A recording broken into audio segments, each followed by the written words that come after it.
क्या आप अभी थाने आ सकती हैं? Of course, मैं अभी आती हूँ, मुझे अभी थाने जाना होगा। अब फिक्र मत करो, संभाल लड़की, तुम जो कहती हो आज मुक्की भी मिल जाएगा और कंपटीशन हम ही जीतेंगे आज। सीरियल ड्रामा ये रिश्ता क्या कहलाता है के आने वाले एपिसोड होने वाले हैं सनसनीखेज। जी हाँ दोस्तों, आने वाले एपिसोड में आप लोग देखने वाले हैं कि दरअसल अभिरा को इंस्पेक्टर का फ़ोन आता है, कहता है कि पुकी की जानकारी हमें मिल चुकी है, उसकी इन्फॉर्मेशन मिल चुकी है हमें, क्या आप पुलिस स्टेशन आ सकती हैं।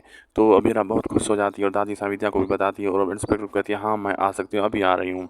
तो आने वाले एपिसोड में ये देखना होगा मज़ेदार कि अब क्या होगा। और अभिरा ये कहती है दादी साहब को, आप लोग आज संभाल लीजिएगा यहाँ पे और मैं यहाँ से जो आप जा रही हूँ। दादी साहब कहती है विद्या कहती है हाँ जाओ पुक्की की जानकारी लेकर आओ। अबीरा कहती है आज मैं काफ़ी दिनों के बाद पुक्की से मिलूंगी। क्या अबीरा बिल्कुल वाकई मिल पाएगी पुक्की से या नहीं।